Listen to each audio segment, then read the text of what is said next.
ஆதியே துணை. ஜீவ சகோதர சகோதரிகள் அனைவருக்கும் எனது அன்பான நமஸ்காரம். நம்முடைய பெருமானவர்கள் தமது அந்த திருவருள் அமுத வர்ஷிப்பின் போது எடுத்தாழுகின்ற பழமொழிகள் பற்றி நாம் பார்த்து வருகிறோம்.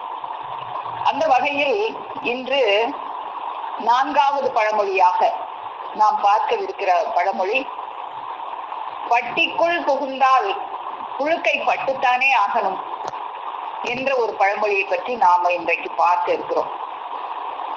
பட்டி என்பது ஆடுகளை கட்டி வைக்கின்ற இடமாக இருக்கிறது. நம்ம தமிழ் மொழியில ஒவ்வொன்றை கட்டி வைக்கிற அந்த ஒவ்வொரு மிருகங்களுக்கும் உள்ளான அந்த வீட்டுக்கு வேற வேற பேர் இருக்கு நம்முடைய தமிழ் மொழியில. மாடுகளை கட்டி வைக்கிற இடத்துக்கு பேரு மாட்டு கொட்டகை, குதிரைகளை கட்டி வைக்கிற அந்த இடத்துக்கு பேரு குதிரை லாயம், அதுபோல ஆடுகளை கட்டி வைக்கிற அந்த இடத்துக்கு பேரு ஆட்டுப்பட்டி என்று சொல்வார்கள். இப்போ இந்த ஆட்டுப்பட்டியில ஆட்டு புழுக்கைகளும் இந்த மாட்டு தொழுவத்தில் மாட்டு சாணமும் இருக்கத்தான் செய்யும். அந்த ஆட்டுப்பட்டிக்குள் புகுந்தால் நம் மீது அந்த ஆட்டு புழுக்கைகள் பட்டுத்தான் ஆகும். அந்த ஆட்டுப்பட்டிக்குள்ள புழங்குறவங்களுக்கு அது தெரியும், கண்டிப்பா புழுக்கை நம்ம மேல படாம இருக்காது. நமது பெருமானவர்களுக்கு அவர்களது அந்த இளம் பிராயத்திலேயே, தங்களது 9வது வயதிலேயே தங்கள் குடும்பத்தின் கண்ணே ஆவினங்களும் மரிகளும் பட்டி பெருகி விட்டிருந்த காரணத்தால், அப்போ அந்த காலத்துல அதனை மேய்ப்பதற்கு ஆள் கிட்டாத காலமாக இருந்ததுனாலேயும் அவர்களுடைய தாய் தந்தை இருவருமாக தங்கள் குமாரராகிய நமது வரதபிரான் அவர்களை மேய்த்து வரும்படி சொல்லலாமா அப்படின்னு ஆலோசித்துக் கொண்டே இருக்கிறாங்க.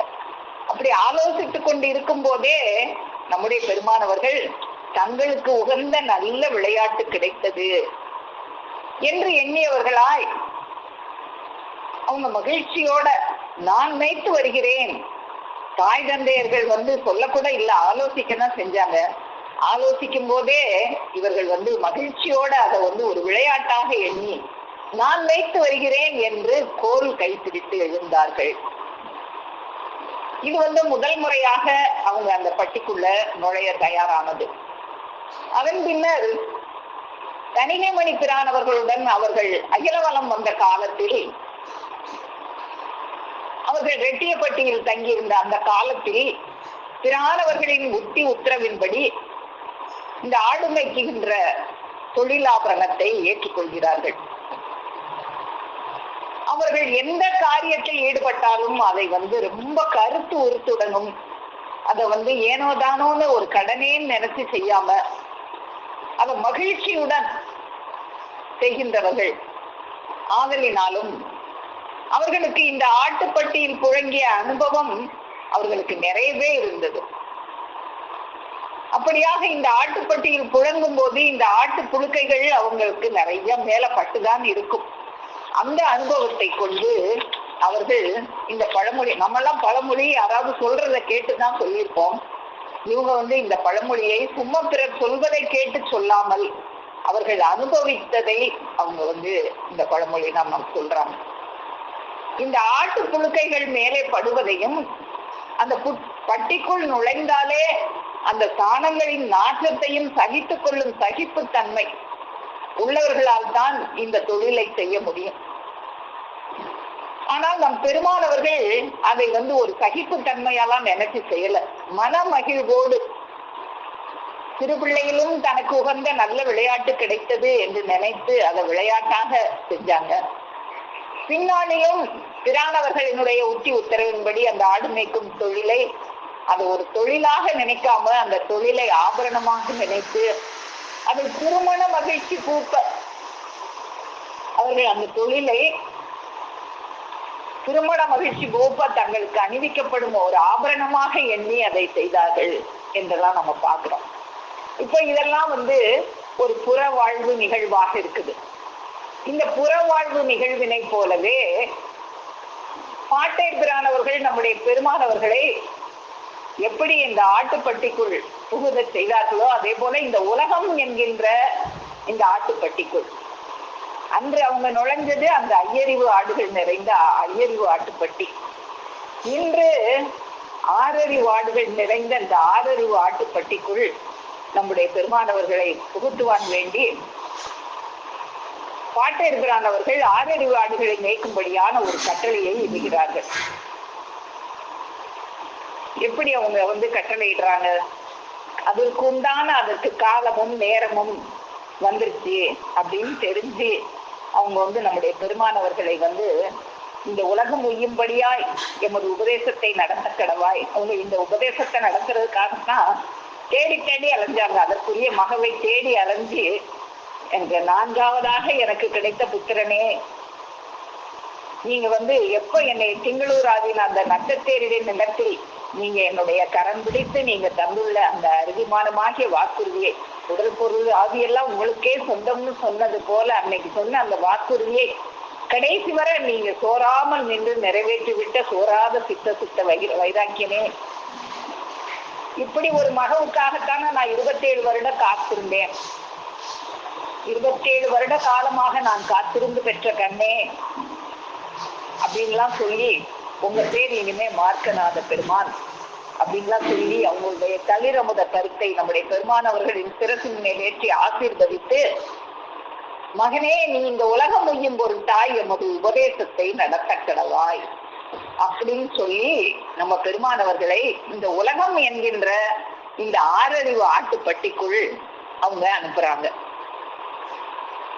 இப்ப இந்த பட்டிக்குள் புகுந்தால் எப்படி அந்த ஐயறிவு ஆட்டுப்பட்டிக்குள்ள நுழையும் போது புழுக்கைகள் மேல படுதோ, அதுபோல இந்த பட்டிக்குள்ள புகுந்தாலும் புழுக்கைகள் மேல பட்டுத்தானே ஆகும் அப்படிங்கிறது நம்ம நாயம் அவர்களுக்கு நன்கு தெரியுமே. அது போலவே இந்த உலகம் என்னும் பட்டிக்குள் புகும்போது என்னென்ன துயரங்களை எல்லாம் தாங்கள் அனுபவிக்க வேண்டி வரும் என்பது அவங்களுக்கு அந்த தீர்க்க திருஷ்டி பார்வையில அவங்களுக்கு தெரியுது. பாட்டையர்பிரான் அவர்கள் இந்த உலகம் உய்யும் பொருட்டாய் எமது உபதேசத்தை நடத்த கடவாய் அப்படின்னு அவங்கள பிரிச்சு விட சொல்லுங்கப்பா, சொல்லுங்க.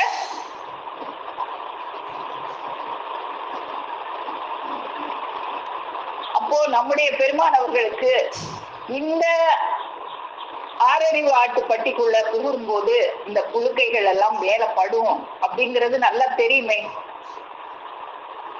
அதனால அது அவங்க இந்த உலகம் என்கின்ற பட்டிக்குள் புகும்போது என்னென்ன துயரங்களை எல்லாம் தாங்கள் அனுபவிக்க வேண்டி நேரிடும் என்பதெல்லாம் அவர்களுக்கு அந்த தீர்க்க திருஷ்டி பார்வையில அவங்களுக்கு தெரிகிறது.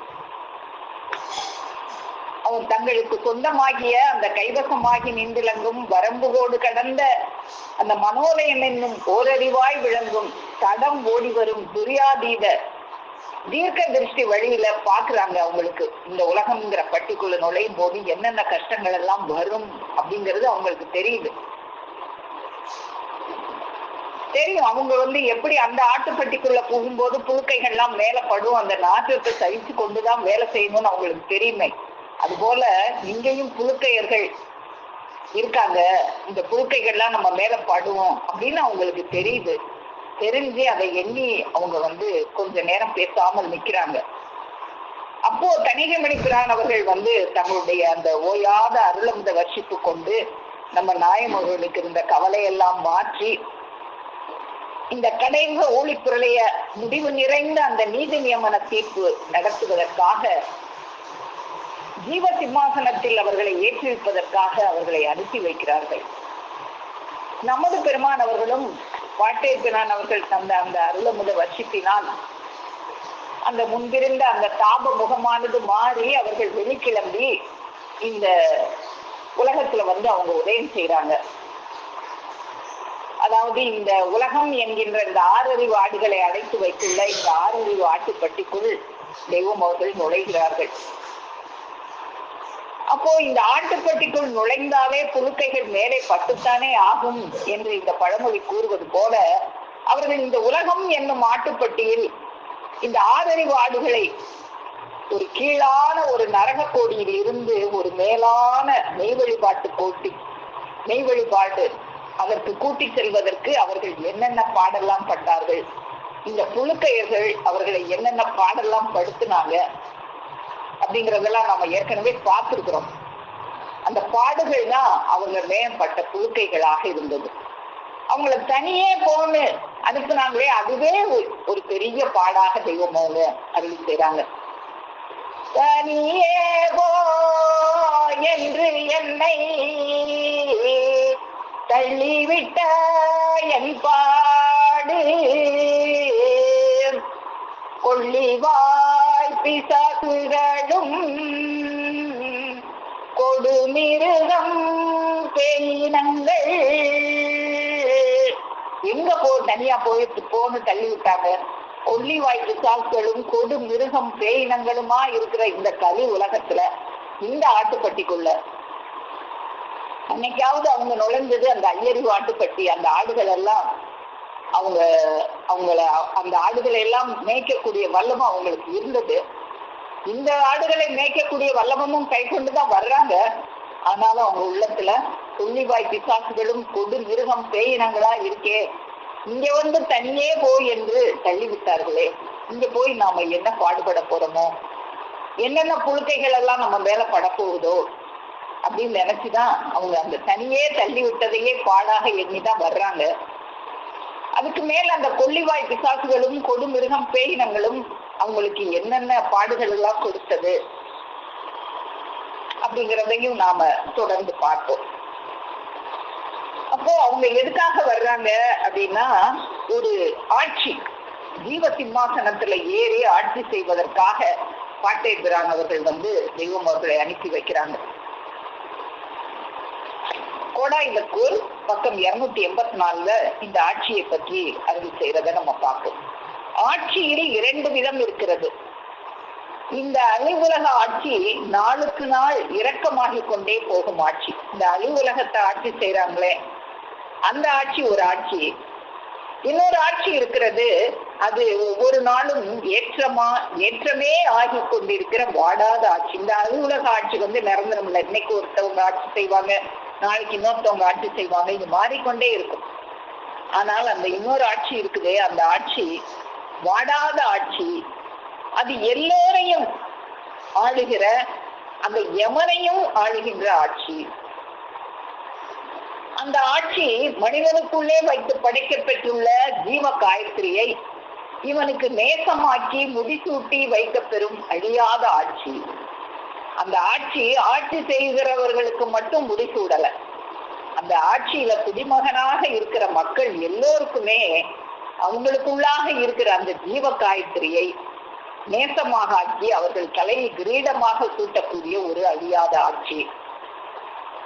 இந்த மனிதன் அதை அறியாமலே அறிவிக்க வைக்கின்றவர்களையும் அடுத்து கேளாமலே, தனக்கும் அது தெரியறது இல்ல, அறிவிக்க ஒருத்தவங்க வந்தா அவங்களுக்கும் அதை காது கொடுத்து கேட்கறது இல்ல. அப்படி காது கொடுத்து கேளாமலே தனது அழி நேசவாச பழக்கத்தால் தன்னை மட்டமாக, மிக துச்சமாக, கேவலமாக எண்ணி வாழ்ந்து கடைசியில் நரகால புகுகின்றான். தன்னுடைய மதிப்பு என்னன்னு தெரியல. இந்த மனிதன் தன்னுடைய தரம், தன்னுடைய தலையின் தரம், லட்சணம் என்னதென்றே அறியாமல் இருக்கிறாங்க. யமனை அடக்கி ஆளுவதற்காக வந்த தலை உன் தலை. ஆனா நீ அந்த யமனை எஜமானன் ஆக்கிக்கிட்டு வாழ்றியே, உன்னையே தாழ்வா நினைச்சு, மட்டமா நினைச்சு, நம்மளால ஜெயிக்க முடியுமா யமனை நினைச்சிருக்கிறியே, அப்படி நினைச்சு கடைசியே நரகத்தை ஆள புக போறியே அப்படின்னு எடுத்து சொல்வார் வந்தா அதுக்கும் காது கொடுத்து கேட்கறது இல்ல.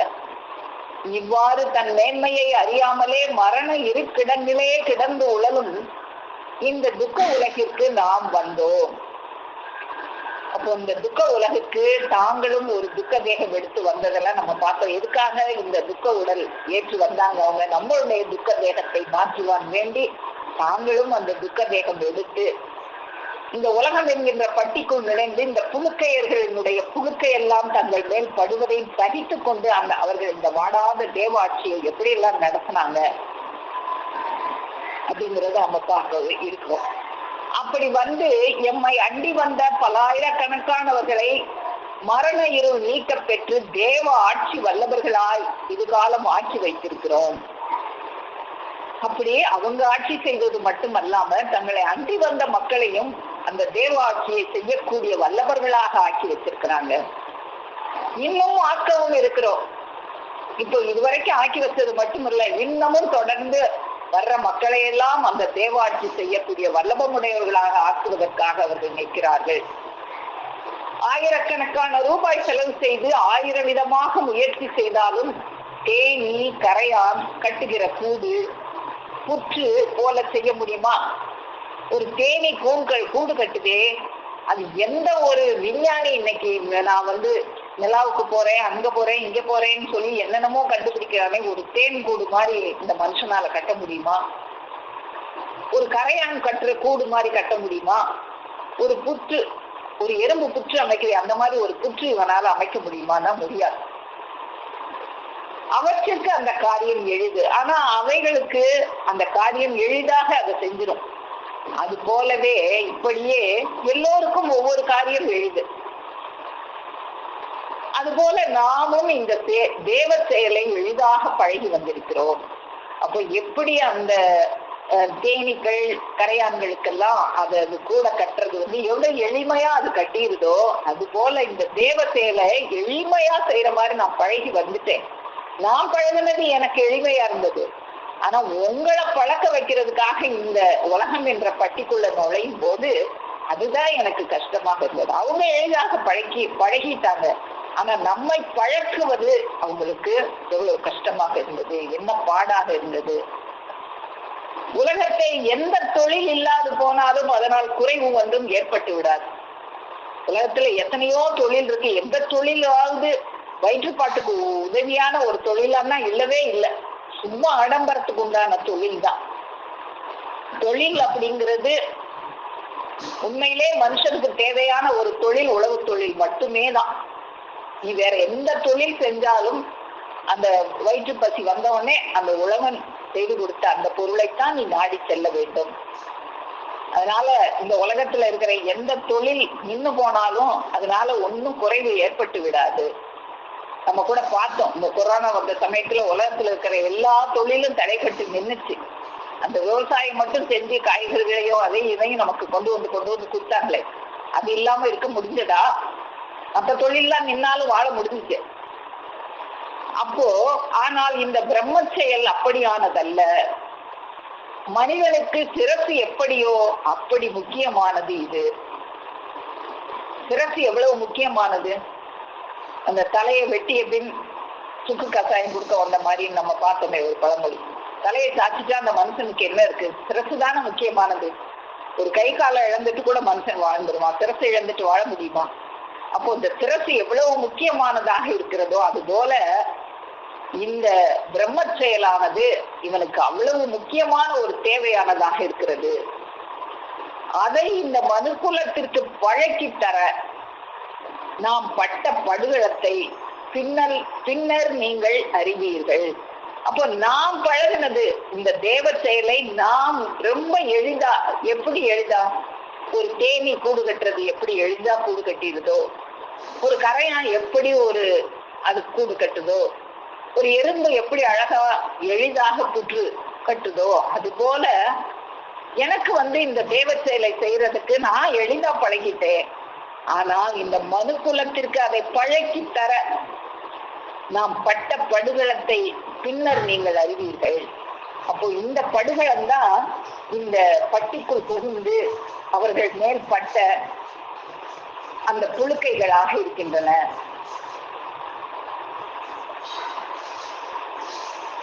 ஒரு தலையை சேர்ப்பதற்கு என்ன பாடுபட்டோம். இந்த மெயில ஒரே ஒரு தலையை சேர்க்கிறதுக்கு ஆரம்பத்துல அவங்க எவ்வளவு பாடுபட்டாங்கிறத நம்ம தொடர்ந்து பார்த்துக்கிட்டே தான் வந்திருக்கோம். தெருவா வீதி வீதியா நின்று பேசி ஒரு தலையை சேர்க்கிறதுக்கு அவங்க உயிராகிய சப்தத்தை எவ்வளவு செலவு செய்தாங்க. அப்படி சேர்ந்ததும் நின்றதில்லை. கலகத்துக்கு மேல் கலகம் வரும், கூடியதெல்லாம் கலையும், மீண்டும் பாடுபட்டு கூட்டுவோம், மீண்டும் கலகம் வரும். இப்படியாக இந்த மனுக்குலம் நம்முடைய பெருமானவர்களுக்கு அவர்கள் இந்த தேவ செயலை செய்ய வரும்போது என்னென்ன கொடுமைகள் எல்லாம் அவங்களுக்கு செஞ்சாங்க அப்படிங்கிறத தெய்வம் அவர்கள் தீர்க்க திருஷ்டி வழியில பார்த்தாங்களே. என்னென்ன கொடுமைகள் எல்லாம் அவங்க செஞ்சாங்க, அவங்க என்னென்ன கஷ்டங்கள்லாம் அனுபவிச்சாங்க நம்ம பார்த்திருக்கோம். இருந்தாலும் இன்னைக்கு கொஞ்சம் சுருக்கமா பார்ப்போம். இந்த தெய்வீக சத்திய சுத்த சமர்த்த வழியை, இந்த பூர்வீக புராதன பொது நடத்தை உலகத்தை எல்லா உலகங்களுக்கும் எட்டி ஏறி படர வந்து நிற்கும் இந்த இறைபெரு வழியை, ஜீவ ஏற்ற செவ்வியல் வழியை, தீர்க்க தரிசன செயல்வழி சாலையை அழித்து விடலாம் என்ற எண்ணம் உடையவர்களாய் இது அழிச்சிடணும். ஒரு நல்ல செயல் நடந்தா அது 4 துஷ்டர்களுக்கு அது பொறுக்காது. அதை எப்படியாவது அழிச்சிடணும். நம்ம துஷ்டத்தனம் தான் ஓங்கி இருக்கணும். ஒருத்தவங்க நல்லவங்க ஒரு நல்ல காரியம் செஞ்சு பேர் பெற்றிருக்கா, அவங்கள பேர் பெற விடக்கூடாது. அவங்கள அழிச்சிடணும், அவங்கள ஒழிச்சிடணும், அவங்கள கொன்றணும். இப்படித்தானே எண்ணம் கொண்டவங்களாக இருந்தாங்க. அதனால நிறைய குபாடங்களும் அவமானங்களும் கிளப்பி அவங்கள பத்தி, குபாடம்னா அவங்கள பத்தி தப்பு தப்பாக வெளியே சொல்றது, அவங்களுக்கு அவமானம் ஏற்படுத்தும்படி செய்யறது. இன்னும் மெய்வெளி சபையின் வளர்ச்சி வனப்பு ஏற்றத்தினை பார்த்து மனம் சகியாதவர்களாய் ஒரு பிள்ளையை சேர்க்கறதுக்கே பாடுபட்டு தங்களுடைய உயிராகிய சப்தத்தை செலவழித்து சேர்த்திருப்பாங்க. அதையும் கலைச்சு விடுவாங்க. அதுக்கப்புறமும் சேர்ப்பாங்க, அதையும் கலைப்பாங்க. அப்படி சேர்ந்து 1, 2, 4, 5ன்னு சேர்க்கும் போது அதை கண்டு மனம் சகியாதவர்களா, இன்னொருத்தவங்களோட வளர்ச்சியை பார்த்து உனக்கு ஏன் மனம் சகியாம போகுது? இதுதான் இந்த உலக பட்டியல இருக்கிற புழுக்கையர்களினுடைய செயலாக இருக்கிறது. நெஞ்சறிவு கொண்டு, பொறாமையால் நெஞ்சறிவு கொண்டு, சாணங்களினாலும் கற்களினாலும் மறைவாக இருந்து கொண்டு, நேரா எதிர்த்து போராடுறதுக்கு தைரியம் இல்லாத நாய்ங்கதான் இப்படி மறைவா இருந்து கொண்டு செய்யும். மறைவாக இருந்து கொண்டு ஆண்டவர்கள் பிரசங்க அருள் மாறி பொழிந்து கொண்டிருக்கும் எல்லை இடங்களிலும் சீதேச ஏற்ற உபதேச இடங்களிலும் எரிகிறதும், வீட்டில் தீ வைக்கிறதும், வீட்டுக்குள் வைத்து சாம நேர நிசியில் கதவில் வெளிநாதாங்கி போட்டு அதன் மேல் ஓலை சுமையை அடித்து தீ வைக்கிறதும், இந்த பாதக கொடுமையெல்லாம் நம்ம விரிவா பார்த்தோம். இன்னும் கலகங்களை விளைவிக்கின்ற கிளர்ச்சி கடிதங்களை ஊர்களுக்கு எழுதுகிறதும், அவங்கள பத்தி நோட்டீஸ்கள்ல நிறைய எழுதி ஊருக்கு பரத்துறது, வழக்குகள் உண்டு பண்ணுகிறதும், நிம்மதியா இருக்கக்கூடாது, அவங்க மேல நிறைய கேஸ் போட்டு அவங்க கோர்ட்டுக்கும் கேஸுக்கும் அலைஞ்சுக்கிட்டு இருக்கட்டும், அவங்க நிம்மதியா அந்த செயலை செய்ய விடக்கூடாது. இதுதான் அவங்க மேல்பட்ட புழுக்கைகள். இந்த ஆட்டுப்பட்டிக்குள்ள நுழைஞ்சி அவங்க மேலப்பட்ட புழுக்கைகள். இதெல்லாம் அடிதுடிகள் ஏற்றுகிறதும், பெருந்திரளாக திரண்டு ஆசிரமத்தில் திருடுகிறதும், தெருவில் போகும்போது ஆண்டவர்களை பார்த்ததும் கல்லாப்பலகையை விட்டு கீழே இறங்கி தாழ்ந்து சலாம் கூறி ஆண்டவர்களை பின்னாலே பார்த்து நாக்கை நீட்டி வாயை கோணை பழிக்கிறதும். வாயை நீட்டு கோணை பழிச்சினா என்ன, ஓ வாய் தான் அப்படியே கோணி நின்னாலும் நின்றுரும் ஒரு நேரம். அப்புறம் நீ தான் கோண வாயெல்லாம் தெரியும். ஆண்டவர்களுடைய பொருள் நிறைந்த பாடல்களின் மீது குறை கூறுகிறதும், துரர்த்தம் செய்து கூட்டம் கூடி அலறி சிரிக்கிறதும், வீதி பெரிய சுவர்களிலும் மரங்களிலும் ஆணி அடித்து கட்டி தொங்க விட்டுள்ள அட்டைகளில் மெய்வழி ஒளிக என்று எழுதி வழிபோக்கருக்கு வாசிக்கும்படி நின்று கொண்டு சுட்டி காட்டுகிறதும், இன்னும் இவ்வேட்டில் எழுத லாயக்கில்லாத அடாத ஈனத்தேலும் மற்றும் கொலைக்கு அஞ்சாத பொறாமை கொடுமைகளும் நிறைந்த அறுதலி தோசிகள் மனித கோலத்தில் நிறைந்து வந்துவிட்டபடியினாலே, இப்படி மனித கோலங்கள் அறுதலி தோசிகள் இருந்தாங்களே, இதுதான் அவங்க அந்த ஆட்டுப்பட்டிக்குள்ள நுழையும் போது அவங்க மேலப்பட்ட புழுக்கைகளாக இருந்தன. அப்ப இவ்வளவு கொடுமை மட்டும் இல்லை, இன்னும் இந்த ஏட்டில் எழுத லாயக்கில்லாத இந்த கொடுமையே நம்மளால தாங்க முடியல. இன்னும் சொல்லவே முடியாத இந்த ஏட்டில எழுத லாயக்கில்லாத கொடுமையை என்னென்ன இந்த பாவிகள்லாம் செஞ்சாங்களோ, என்னென்ன புழுக்கைகளை அவங்க மேல வாரி இறைச்சாங்களோ தெரியாது நமக்கு. அப்போ அவர்கள் இந்த உலகம் என்கின்ற இந்த ஆட்டுப்பட்டியில் நுழைந்த போது அவர்கள் திருமேனியின் மேல் பட்ட புழுக்கைகளாக தான் இதெல்லாம் இருந்திருக்கு. இப்போ தெய்வம் அவர்களுக்கு மட்டுமல்ல, இது வந்த ஞானிகள் இந்த உலகத்துக்கு ஆதிகாலம் துவங்கி வந்த ஞானிகளுக்கெல்லாம் இந்த புழுக்கையர்கள் இந்த பாடம் தான் கொடுத்திருக்காங்க. அத நம்முடைய பெருமான் அவர்கள் திருமஞான குரல் பக்கம் 182 ஆதி காலத்திலிருந்தே வந்த ஞான செம்மல்கள் எல்லோரையும் தலையெடுக்க விடாமல் என்னென்ன கொடுமைகள் செய்து வைத்திருக்கிறார்கள். வந்த ஞானிகள் எல்லாருக்கும் கொடுமைகள் தான். நீ அவங்கள்ட்ட போய் ஞானம் பெற உன் தலைய அழிஞ்சு போற உன்னுடைய தலையை அழியா தலையாக்குறதுக்காக அவங்க வந்திருக்காங்கன்னு அந்த அறிவு கூட இல்லாம வந்த ஞான செம்மல்கள் தலையெடுக்க விடாதபடி அவங்களுக்கு என்னென்ன கொடுமைகள் எல்லாம் செஞ்சு வந்திருக்காங்க. ராஜகம்பீரத்தில் எமக்கு இழைத்த கொடுமை போல அன்று அவதரித்த 3ஆம் வேதத்தரசராகிய ஈசாவினும் பரிசுத்த கர்த்தர் அவர்களையும் தலை சாய்க்க இடம் கொடாமல் துன்புறுத்தினார்கள். இயேசு பெருமான் அவங்களுக்கு இவங்க கொடுத்த அந்த கஷ்டத்தை அவங்கள அந்த சிலுவையில அறையிறதுக்காக அந்த மலையில அவங்கள சிலுவையை தூக்கிட்டு போக வச்சு அவங்கள அந்த இந்த திருடர்களோட நிக்க வச்சு அவங்கள சிலுவையில அதெல்லாம் நமக்கு கேட்கும் போதே நமக்கு நெஞ்சமெல்லாம் நடுங்குதே. இத செஞ்சிருக்காங்களே பாவிகள். காட்சி முல்லந்திய நாயகமாகிய அந்த திடகாத்திர புண்ணிய சீலருக்கு சொல்லனா கொடுமைகள் விளைவித்தார்கள். வைணவ பேராதீன மகத்தாகிய நம்மாழ்வார் அவர்களை ஒரு புளிய மரப்பொந்தில் இருந்து வாழச் செய்தார்கள். இன்னும் நம் தமிழ் தெய்வமாகிய ஸ்ரீ சுப்பிரமணியர் அவர்களையும் ஊரில் இருக்க இடம் கொடாமல் பாறை உச்சிகளின் மேல் தங்கச் செய்தார்கள். இப்படியே காலகாலம் வந்த செம்மல்களை செவிகொண்டு கேட்க முடியாத பலவாம் துன்பத்திற்குள் ஆளாக்கினார்கள். இப்போ வந்த காலத்திலாம் இப்படி அவர்களுக்கு சொல்லனா கொடுமைகள் தான் இழைச்சாங்க. ஆனா அவர்கள் தங்கள் கையில கொண்டு வந்த செயல் எப்படிப்பட்ட செயல்? அந்த செயலை கொண்டு அவர்கள் எல்லாம் திடத்தோடு போராடித்தான் அவங்க இந்த உலகத்துல வாழ்ந்தாங்க. ஆனால் அவர்களோ எவ்வளவு கொடூரம் தங்கள் மேல் தாக்கினாலும் கலங்காத திடத்தோடு அதை எதிர்த்து நின்று போராடினார்களே. அப்படி போராட செய்தது எது? அவர்கள் ஒவ்வொருவரின் கையகத்தும் ஏந்தி வந்த அழியா அறிவுக்குரிய தவாதிக்க சிவசக்கர வல்லமைதான் அவர்களை அப்படி எதிர்த்து நிற்க செய்தது. அவர்கள் தனி வல்லமையால் எப்பெரும் துன்பங்களையும் அவர்கள் மிதித்து ஏறி தாங்கள் கொண்டு வந்த ஜீவ ரட்சிப்பு காரியத்தை எப்படியாவது செய்து முடித்தே தீர்வது என்று ஒரு கூரோடு நின்றார்கள். அவங்களுடைய நோக்கமெல்லாம் என்ன? தாங்கள் கொண்டு வந்த அந்த ஜீவ ரட்சிப்புக்கு உன்னைய ரட்சிக்கணுங்கிறதுக்காக தானே வந்தாங்க. உனக்காக உன் தலையை ரட்சிக்கிறதுக்காக வந்தவங்களுக்கு நீ துன்பம் கொடுத்தாலும் உன்னைய ரட்சித்தே தீருவேன்னு அவங்க கங்கணம் கட்டிட்டு நிக்கிறாங்க. அத்தகைய மகத்துவ வல்லபத்தை தருவதுவே இந்த பிரம்ம வித்தை செயலனுடைய குணம். அது அந்த பிரம்ம வித்தை செயல் நீ இந்த பட்டிக்குள்ள புகுந்தா அந்த புழுக்கை பட்டுத்தான் ஆகும். அதை நான் பொருட்படுத்தக்கூடாதுன்னு அவங்க பொருட்படுத்தாம அவங்க செஞ்சாங்க. இதனுடைய பெருமையை அழிவுயர் பெருகி எங்கும் பொங்கி வழிகின்ற இந்த அவகேடான நேரத்தில் உங்களிடம் வெளியிடாமல் வேறு எப்போது வெளியிடுவது? வந்த விஞ்ஞான செம்மல்கள் பிறந்த அதே பரிசுத்த யோனியில் நம்மையும் பிறக்க வைத்ததால் அல்லவா நமக்கும் தேவ வல்லமை வந்தது.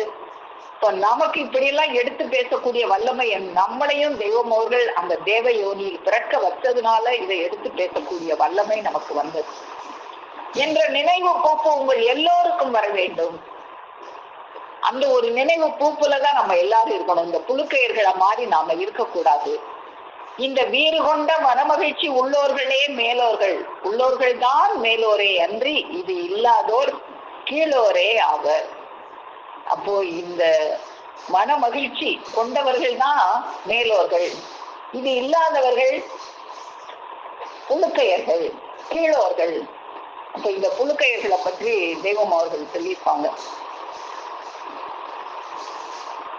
புழுக்கையர்களில் வாய் போட்டு பேசப்படாது, புழுக்கையர்களில் வாய் போட்டு பேசப்படாது, படுத்த ஞான நெறி பற்றிய கூரைத்த பாதம்.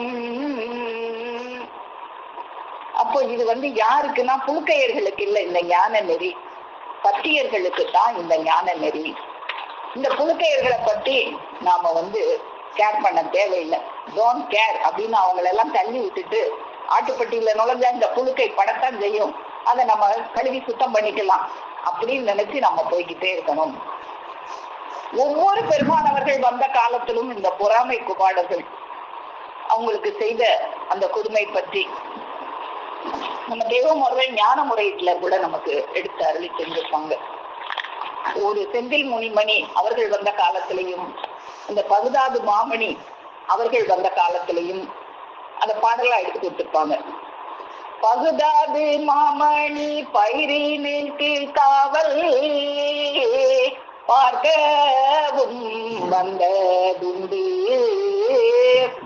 பன்றி பல மேருகங்கள் கடுவாய்த்தின் பற்றி அளித்ததுண்டு. அந்த பகுதாது மாமணி வந்த காலத்துல பன்றி பல மிருகங்கள் அதை அழிச்சாங்க. செந்தில் முனி மணி வந்தந்த நாளில் இந்த பயிர் செய்ததுண்டு,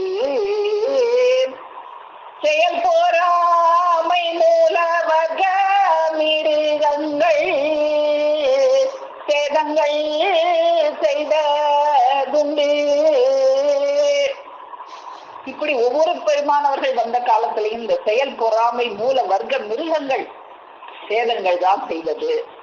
அந்த சேதங்களை எல்லாம் அவர்கள் பொருட்படுத்தாம அவங்க வெற்றி கொண்டு இந்த தேவ ஆட்சியை நடத்தி வந்தாங்க.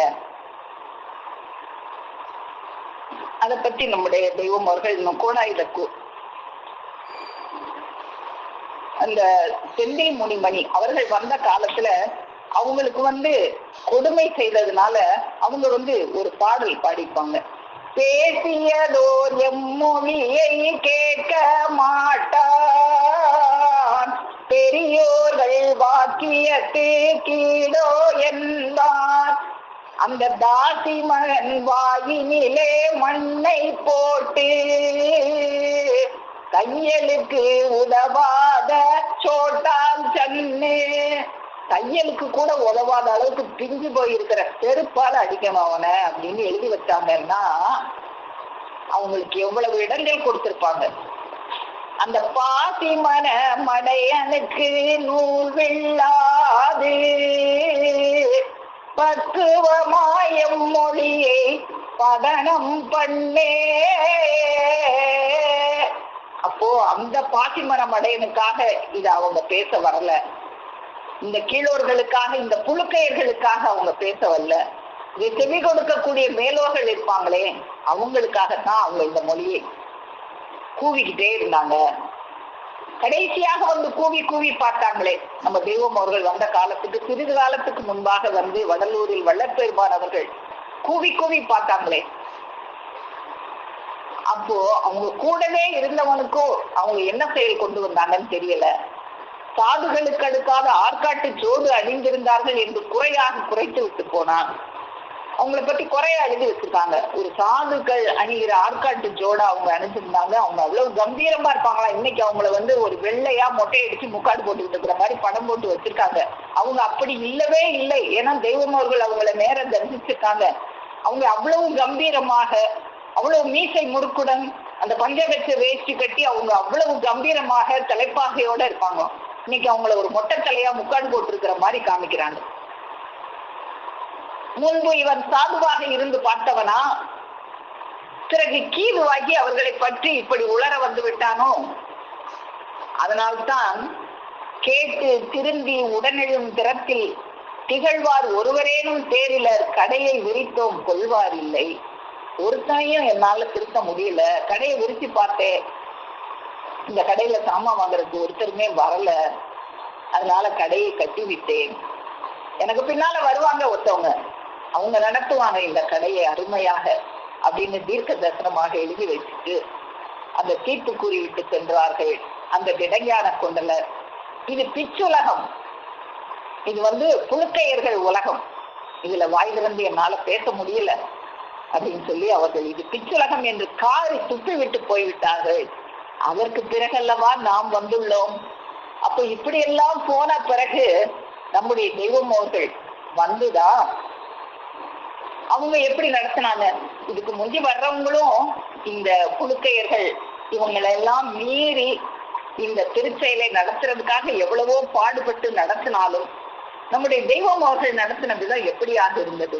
முதல்ல ஒரு தலையை சேர்க்கறதுக்கு பாடுபட்டோம், கலந்தது, கலகத்துக்கு மேல கலகம் வரும், மீண்டும் பாடுபடுவோம், கூட்டுவோம். ராஜநம்பீரத்துல தீ வச்சாங்களே, அதுலயும் மீறி வந்தோம்.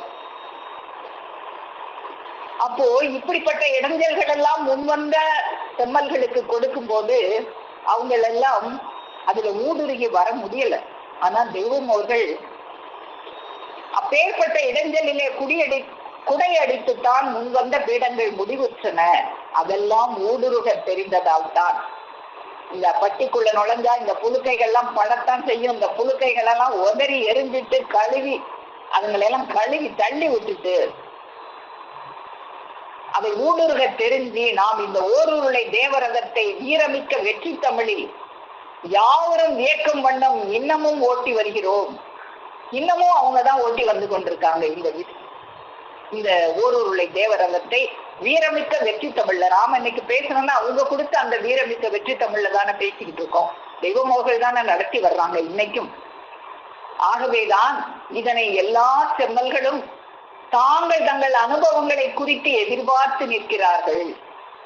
எல்லோரும் எதிர்பார்க்கும் எல்லை என்றால் நம் தேவரதத்தின் வேகமும் அது கடந்தேறி வந்துள்ள பார தூரமும் நினைக்க முடியுமா? இது எவ்வளவு கஷ்டப்பட்டு இந்த ஒரு பார தூரமான எல்லைக்கு வந்தவங்களால எல்லாம் எத்தனை பேரை சேர்க்க முடிஞ்சது?